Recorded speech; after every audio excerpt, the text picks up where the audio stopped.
Who is in your Premier League 2020/21 team of the season? That's what I'm asking James today. James, how are you? All good, mate. All good. Good, good.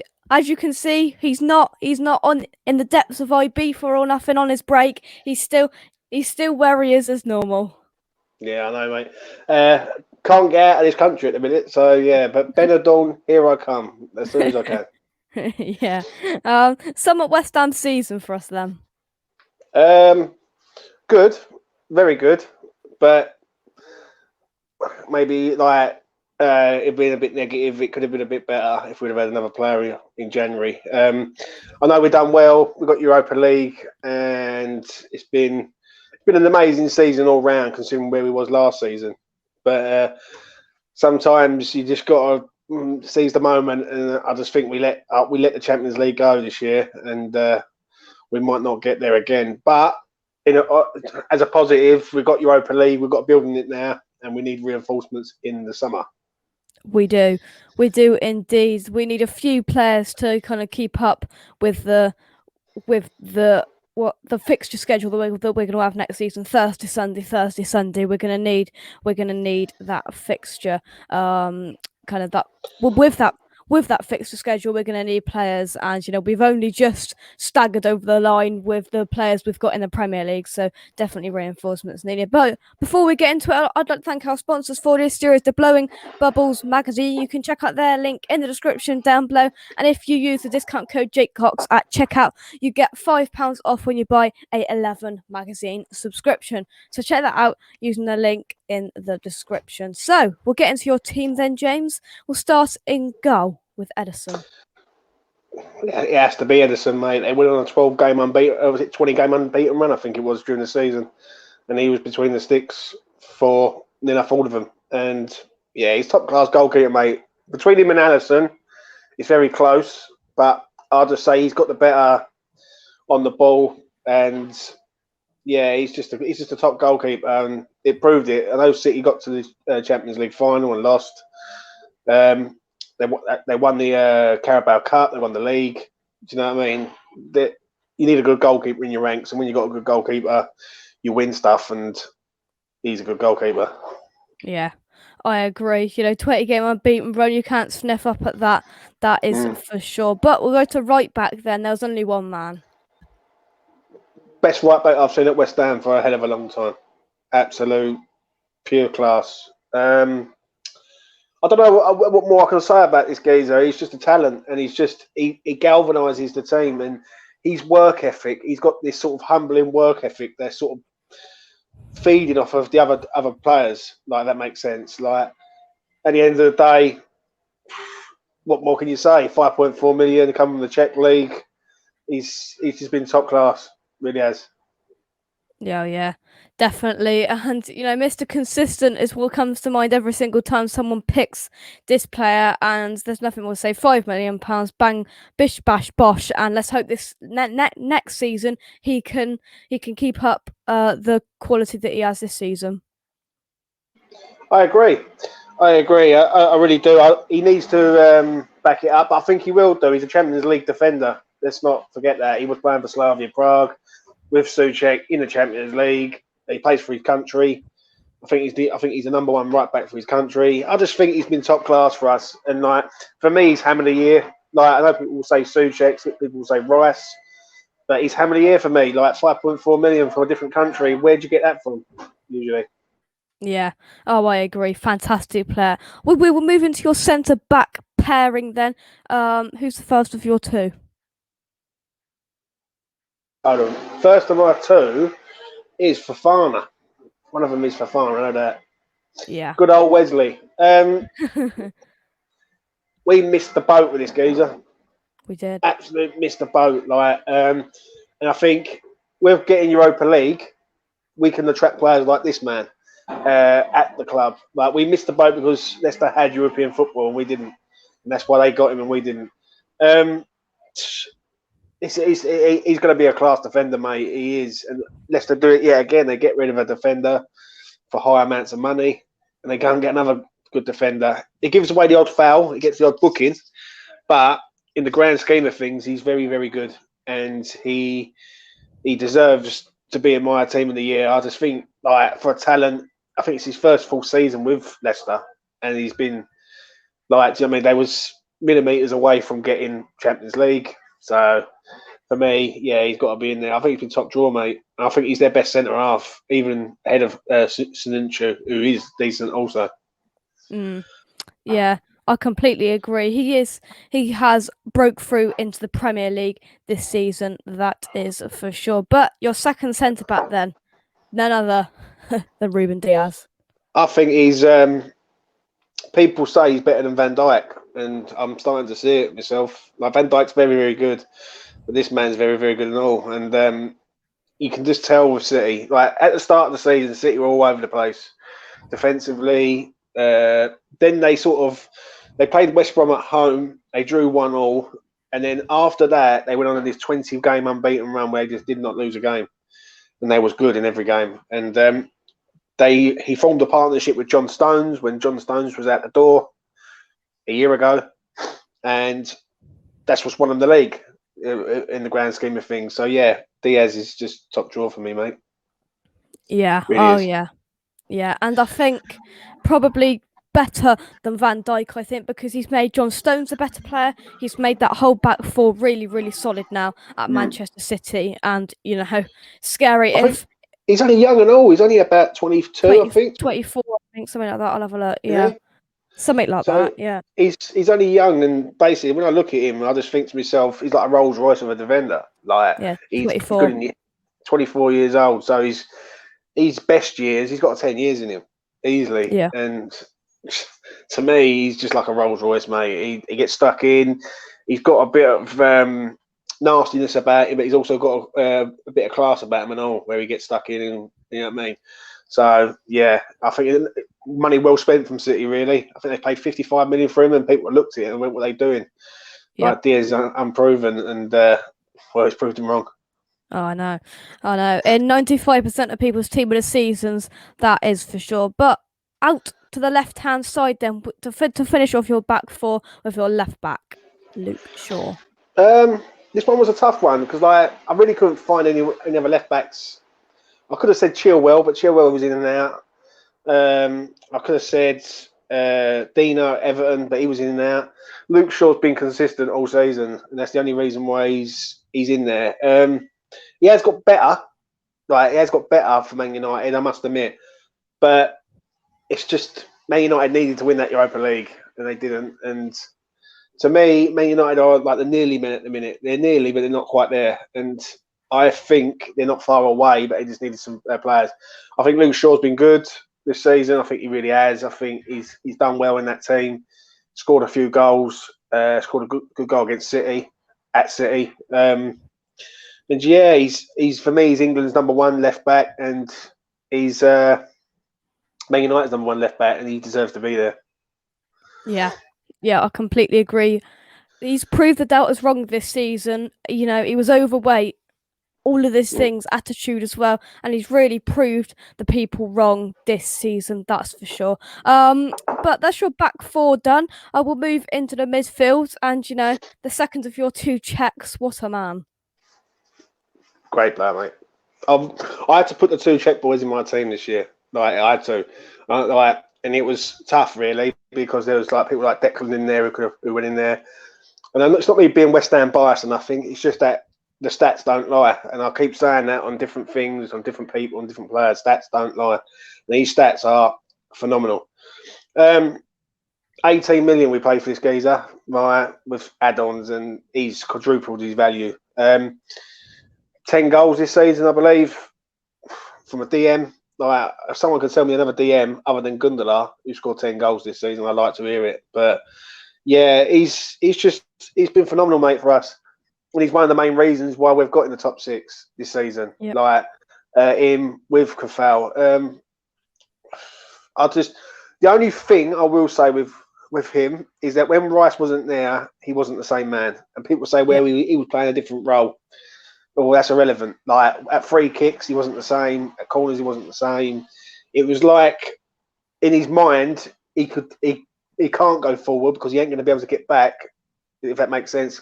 When Rice is there, he knows that he's got cover there, and he can go right. It's like a free roll for him.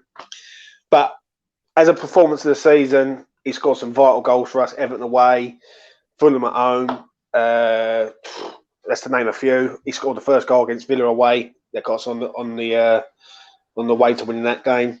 Yeah. Crystal Palace away, even so, like, it was 1-0 down. He scores that goal again. He's been phenomenal, mate, and we have to build around him and Rice. And people say Rice is very important to the team. So is this man, because this man is you don't get DMs who score 10 goals a season, and he will score goals every season for us. And he's been phenomenal, mate. I can't say no more than that. Yeah. Oh yeah. I think you say you scored 10 goals, and let's be honest, those 10 goals were pretty much in the first half of the season as well, because towards the end of the season, Declan wasn't in there. He wasn't scoring goals, so he scored them in very, very quick time. As you said, 2 against Crystal Palace away. He got crucial goals where, we were playing a bit of scrappy football, but we were still getting 3 points week in, week out, and he was so crucial to our team. But your second central midfielder then, Declan Rice's mate. Yeah. I wasn't a fan of Mount, if I'm honest. I really wasn't. I didn't see the hype in him, and this season I have. He's done well. He's had 2 managers this season. He's had Lampard and he's had Tuchel. He's got to the Champions League final. He's won the Champions League. He's got to the FA Cup final, which they lost. Mount's a good player, really is, and he makes them tick for Chelsea, I must admit. And he's like, if that was a foreign name or French name or something, he'd be massive. Like, do you know what I mean? Because he's English, he don't really get the hype that he deserves. I think he's been top class, got some vital goals from this season. Been one of them. When Lampard was in charge, Lampard made him into the player he is. Like, he got him at Derby, and then he got him back to Chelsea and worked on him. And he's been good for them, mate. He really has. And I had to put a Chelsea player in for the sheer fact of what they've done recently. And like, from where they were, Chelsea, they was like 10th in the league, I think, when Tuchel come in.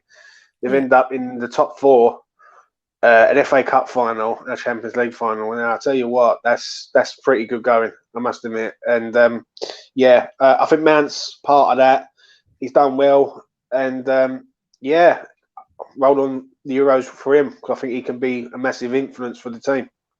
Yeah, completely. And he's turned this season from being he's gonna break on a scene at some point, but not fantastic, to really setting it alight this season. And credit's got to go to Frank Lampard, I think, as well, because he gave him the opportunity. I don't think Tuchel was that convinced with him when he came in, but he gave him a couple of starts, and then under Tuchel, he's really kicked on. Fantastic player, that is for sure. But we will move out to the flanks then. We will start on the right hand side. Mr. Penalty Taker himself. Well, Mr. Bruno Fernandes, I take it, yeah. Yeah. I've got to put this man in because of what the influence he has done on Man United. Man United were going nowhere 18 months ago. Like, they weren't. Like, Pogba wanted out the club. And I know they've had a poor season now, because considering they've lost the Europa League final, but they are getting there. They are slowly building a team that will challenge for the Premier League. Within the next 2 years, I could see Man United challenging. If they buy well, they buy the right players and get the right players in the right areas, that man there will be an influence on that team. I think he's top class, mate. I really do. I think for what they paid for him and the influence that he's done, he's come into the team. He scored some penalties, granted, but it's his influence on the games that he wants to win, and he's got this sort of, like, never say die attitude, which is, like, always good for a attacking midfielder. He makes players around him better. I think with Cavani in the team, they can work well together for next year. But like I say, I think the influence that he's made on that team, and that team's not far away now. I don't believe personally. He's one of the main reasons why. Yeah. Oh yeah, Cavani and Fernandes link-up play has been fantastic this season, especially, I think. And it's a really difficult thing to take a penalty, I think, And if you miss it, you're going to get stick. If you miss it, like Aguero and Lookman have done this season, you're going to get even more stick. It's a really hard thing to take a penalty, in this day and age. And he just makes it look so easy every single time. Bang, bang, bang, goal. Yeah, fantastic player. We'll move out to the left-hand side then with your player at left midfield, Jack Grealish. This man likes to fall over quite a lot. That's the Yes. only thing that does it for me. But as a talent, he is top class. Yeah. I think I had to put him in the team with Kufal because Kufal done a job on him. So if he plays with Kufal, then that won't happen. But do you know what? In all seriousness, I think he's a really, really good player. Do I think he'll be at Villa next year? I honestly don't know. Because I can't see where he fits in another team, so to speak. But with Villa, he's their main man. Like Declan Rice is our main man, so to speak. So, and he's the saviour. Like if he goes to Man City, he's just another one of their players. Like, do you know what I mean? He's not as big as the others, if that makes sense. He's not as big as De Bruyne or Diaz or anyone like that. So I don't know. For this season, he's done really well. Villa have kicked on massively this season. I'm not sure where they finished. I think they finished 9th or 10th or 11th or something like that. Yeah. Yeah, and where they were last season, the last day of the season, especially at London Stadium, fighting for their lives like us, they're kicked on massively.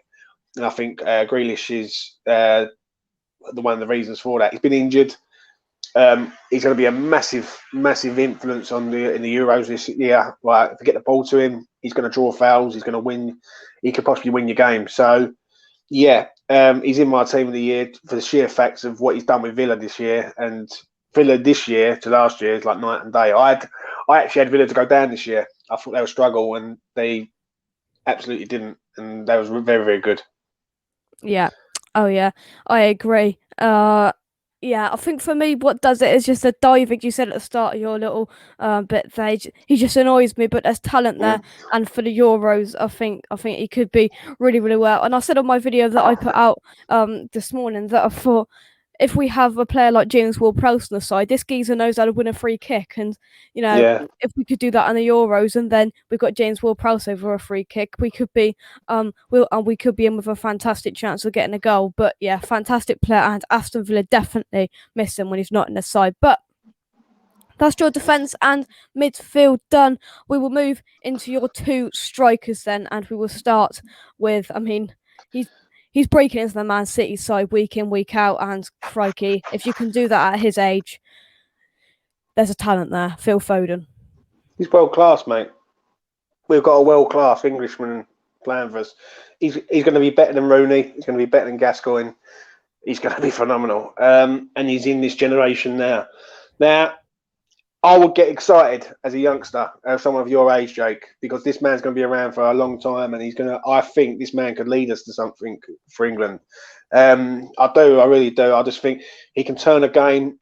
He's got great movement. He's scoring goals, and to get into Manchester City's team and keep Aguero out and other players like Jesus out, Brazilian international, even so much as Sterling out at stages. You've got to be decent. You've got to be good. And to me, he's not just good. He's class. He's like a pure class player. I don't know what more to say with this man, but I just think, like, for a young age, he's doing it. I will know more at this Euros coming up. Like, when the Euros comes up this time, because let's be honest, he's got this Euros now, and he's got the World Cup next year, right? So that's 2 tournaments back to back in a short space of time. I hope that he just tears it up, because I just think he's top class. I really do. I think Man City have had this player there, and you know what? You've got to give a bit of respect to Guardiola, right? Because Guardiola could have just said, you know what? Nah, he's not a name. Bung him out on loan somewhere. Like look what happened with Jadon Sancho, for instance. But he didn't. Phil Foden stayed there. He worked with him. He said, "You're going to get. I'm going to give you minutes." And every time he come on, he made a difference. And if you can make a difference in a game, then you will start turning heads. And he did. And now I think he's one of the first names on the team sheet behind like Diaz and De Bruyne for me. like when you look at Manchester City's class and their talent and the millions of pounds of the talent that they've actually got, one of their best players is a player that has come from their academy. So Yep. yeah, it's a good sign for the future, I must admit. Yeah, I completely agree.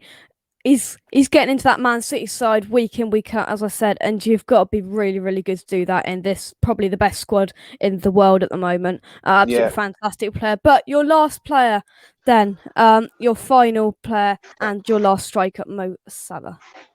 I think he scored 30 goals this season. If someone could tell me, that's what I sort of saw, and I thought, you know what, he's got to be in. Like, if you score 30 goals, like he's top class. Another one, like for Liverpool, I think if you take Mane at that team, Liverpool, and you replace Mane, people say Mane's like, oh, Mane's world class. Yeah, this season has proved he isn't. Mo Salah's played poor in a poor team this year that's lost a lot of games and still managed to score 25 plus goals. Right, and to me, that just says it all.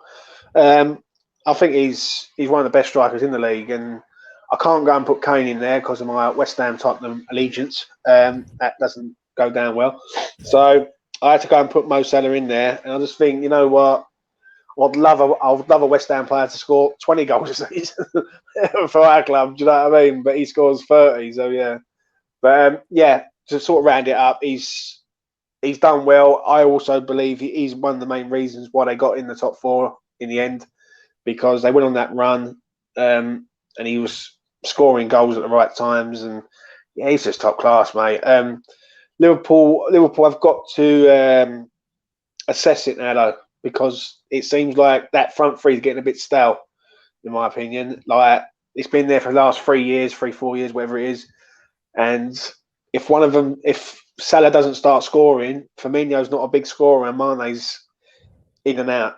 So yeah, I think they've got to assess it in the summer and see where they go with it. Mm. Oh yeah, I completely agree. And he's just got that eye for goal and that kind of play, the when he gets into the box, when he gets in and around, there's only one thing he's thinking of: shoot, bang, 1-0, goal, or Yeah. whatever. Absolute fantastic player yet again. But there's your team done. There's only one person left, and it's the manager, and it can only be one man. Bielsa. No, Mr. David Moyes. Right. He's come in. He's done very, very well. I think, like, when he come in last January, when we was in turmoil, and basically he come in when Pellegrini got sacked in 2019. So it's like early 2020. He come in. The Bournemouth home game was his first game. We won 4-0. I thought this was another, you know what, save us job. Just save us, and then we'll go again. He saved us.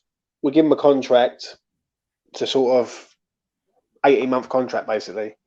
And for what he's done in 18 months is pretty phenomenal with the team that he's got.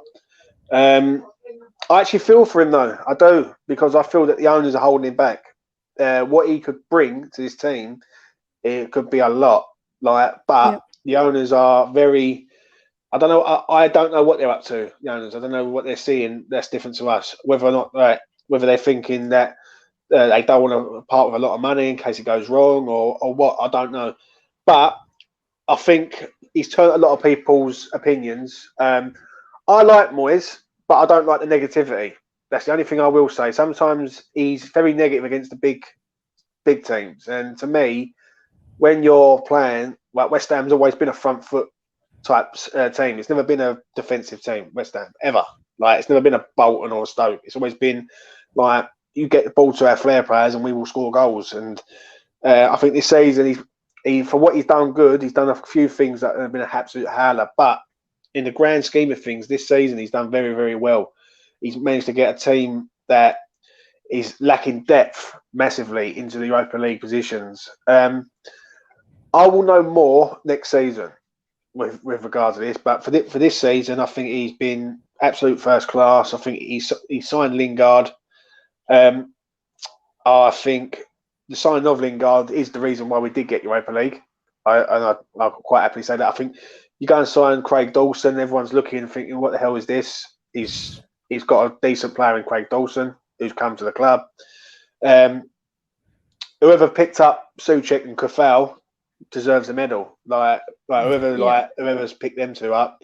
So if Moyes has picked them up, or he's got someone out there who's spotted them and gone, you know what, you need to get them in your team, then fair play. Do you know what I mean? But yeah, if I was giving Moyes a marking out of 10 for this season, I'll give him it'd be a 9 for me.